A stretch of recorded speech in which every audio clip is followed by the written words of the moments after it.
gente acabou de ver Ursula von der Leyen falando um pouco sobre a situação da Europa perante a Ucrânia, mas a gente vê nesse momento imagens do ministro das Relações Exteriores da Ucrânia, Dmytro Kuleba, que fala inclusive sobre a agressão armada da Rússia contra a Ucrânia. O que a Ursula von der Leyen estava dizendo é que o número de refugiados vindo do país ucraniano deve crescer.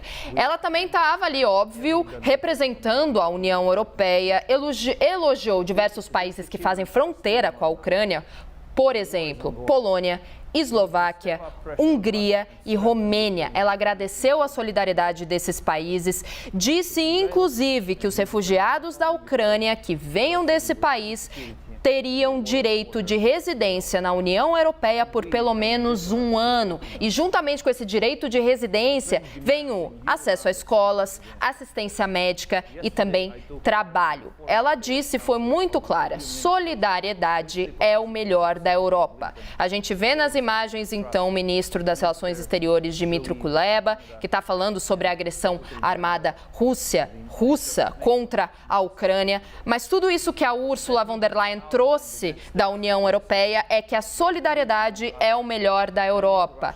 É algo, inclusive, confirmado pelo nosso enviado especial à Ucrânia e ao leste europeu, Matias Brotera. Agora a gente ouve, então, o que diz Dmytro Kuleba, o ministro das Relações Exteriores da Ucrânia, ao vivo. Moedas e interrompendo as compras do petróleo russo.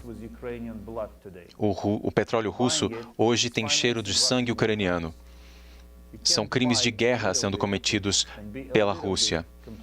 Não é possível comprar apenas um pouco do petróleo e ser um pouco complacente com os crimes de guerra. Vimos também um êxodo muito grande de empresas do mercado russo. 113 empresas já interromperam suas transações com a Rússia ou na Rússia. Eu parabenizo a sua ação. Outras empresas interromperam os seus investimentos e transações. Cada dólar ou euro ganhado hoje com negócios com a Rússia está carregado com o sangue dos homens, mulheres e crianças ucranianos. A Ucrânia precisa também da proteção dos seus céus.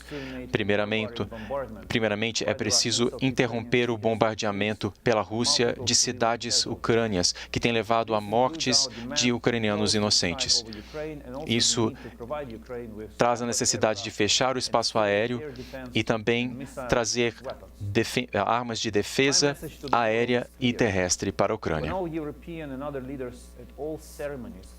Com todos os líderes europeus nas cerimônias ao redor do mundo, repetiram várias vezes que não aconteceria a mesma coisa que aconteceu na Segunda Guerra, que eles estão comprometidos a não deixar que aquilo acontecesse outra vez, pois da última vez que os cidadãos europeus viram aquilo que aconteceu, em Jitomir, Kiev e outras cidades ucranianas grandes e pequenas, foi 18 anos atrás, quando essas cidades foram bombardeadas. Se dizem que nunca mais acontecerá, provem que o que disseram no passado é verdade e que a violência na Ucrânia pode ser interrompida antes que isso se torne uma guerra ainda mais indefensável. Precisamos continuar unidos e continuarmos pressionando a Rússia. É a única forma de todos nós conseguirmos prevalecer. Muito obrigado.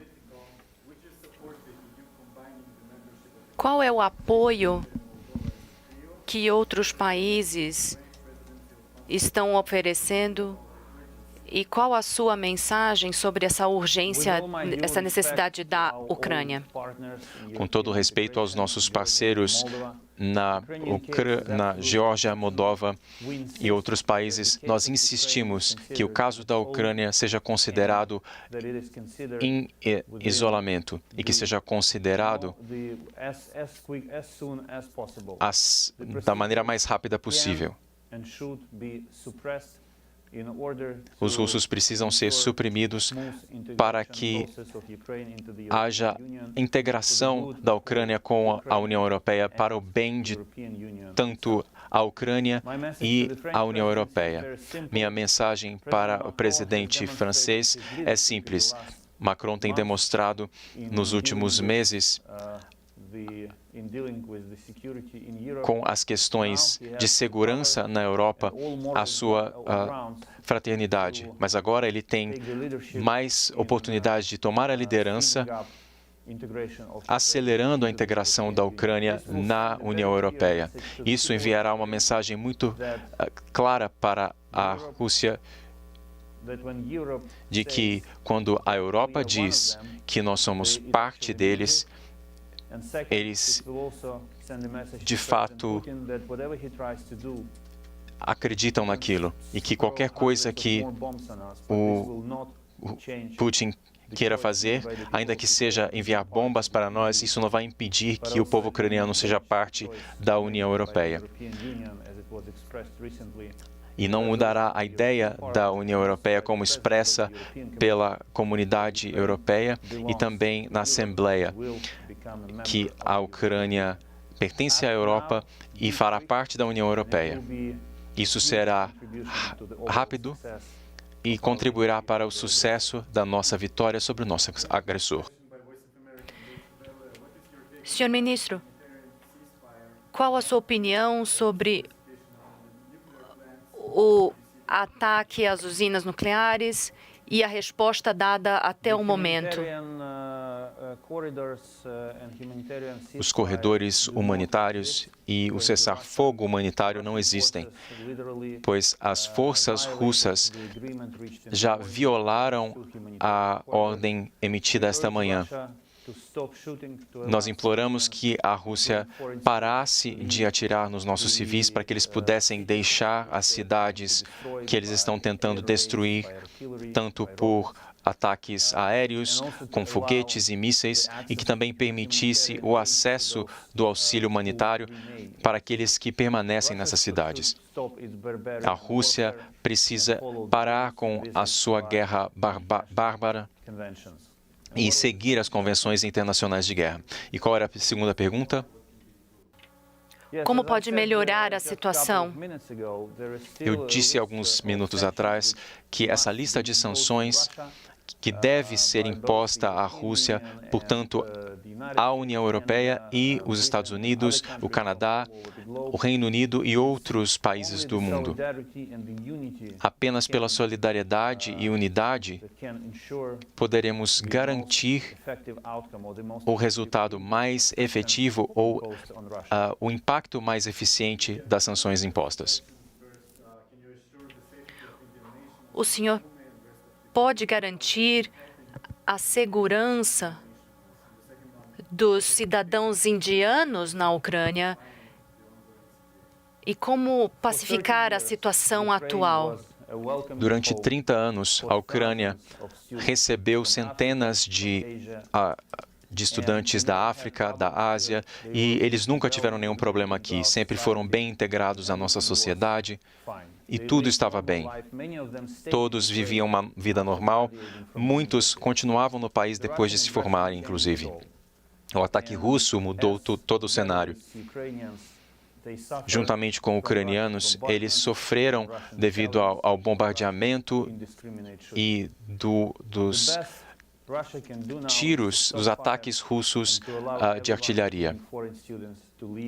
Nós aconselhamos todos, inclusive os estudantes de outros países, a deixarem o território ucraniano, para facilitar o movimento desses estrangeiros de Kharkiv e de Kherson. Nós estabelecemos uma linha direta a qual esses alunos podem recorrer, que é coordenado pelas nossas forças das nossas embaixadas para dar assistência E o governo ucraniano está fazendo o possível para permitir que esses estudantes estrangeiros deixem o país da forma mais segura possível, de acordo com as circunstâncias. Se a Rússia continuar manipulando a questão dos alunos estrangeiros, nós esperamos que eles concordem com um cessar-fogo para que todos possam deixar o país em segurança.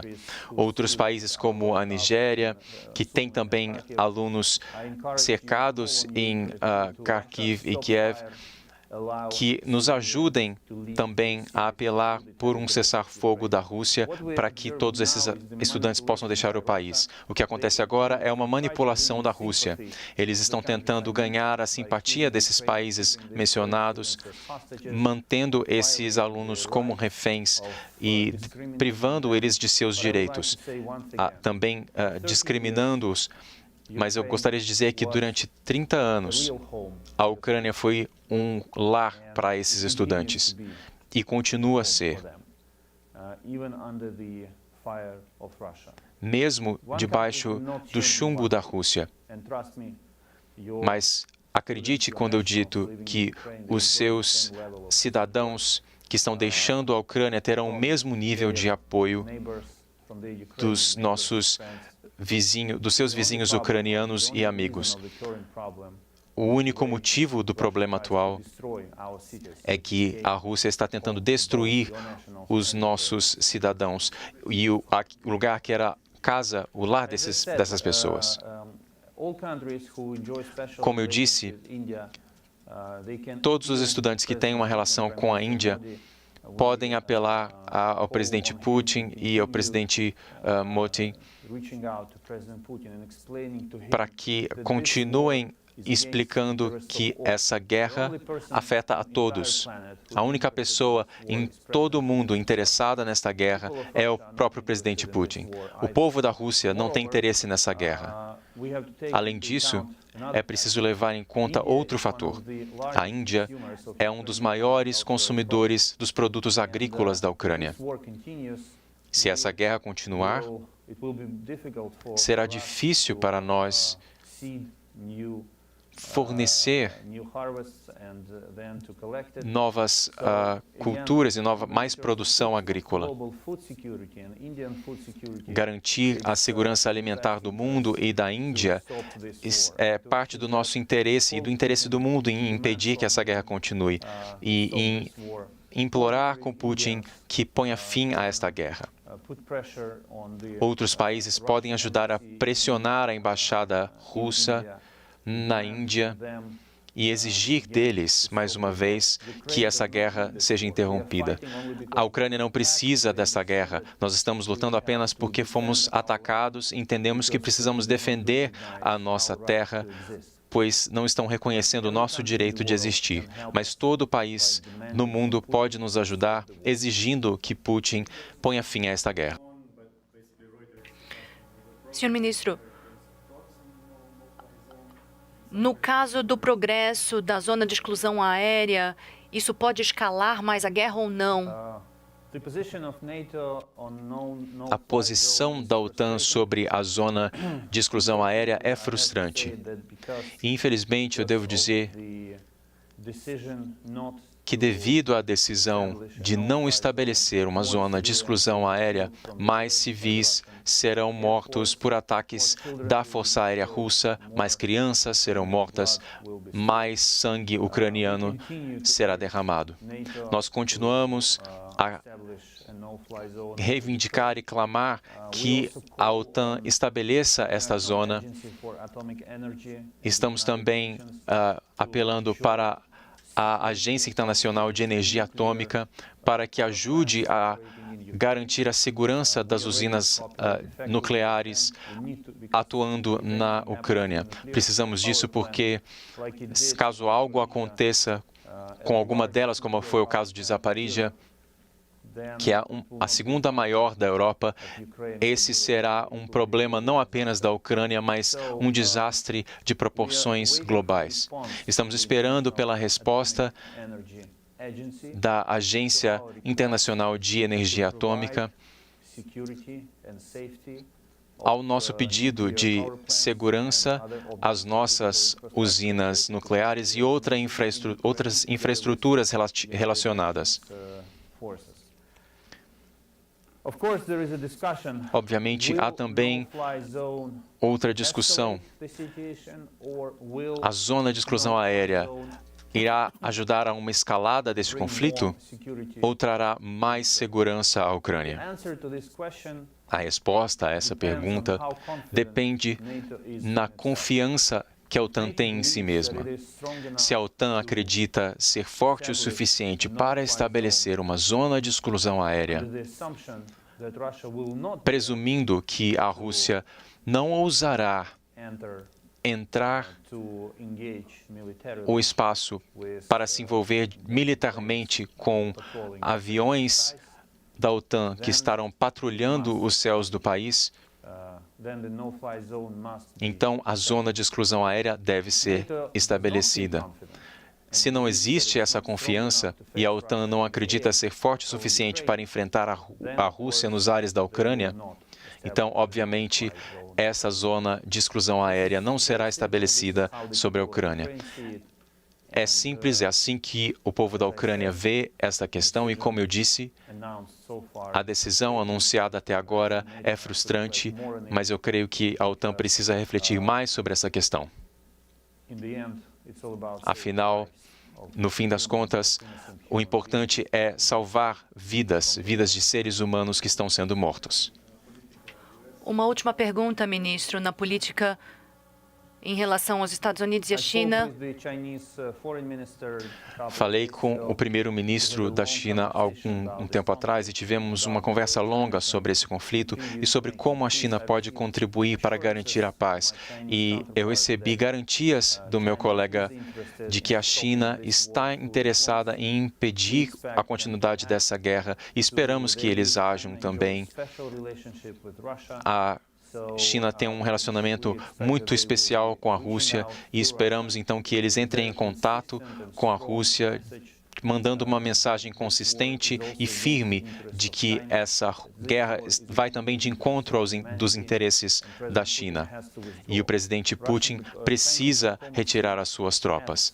A diplomacia da China tem ferramentas suficientes para fazer isso e contamos com o país e com o envolvimento do país por meio do seu ministro de Relações Exteriores e que os seus esforços serão bem-sucedidos. Muito obrigado a todos, obrigado por participarem conosco e estou ansioso por vê-los mais uma vez. Glória à Ucrânia, como dissemos.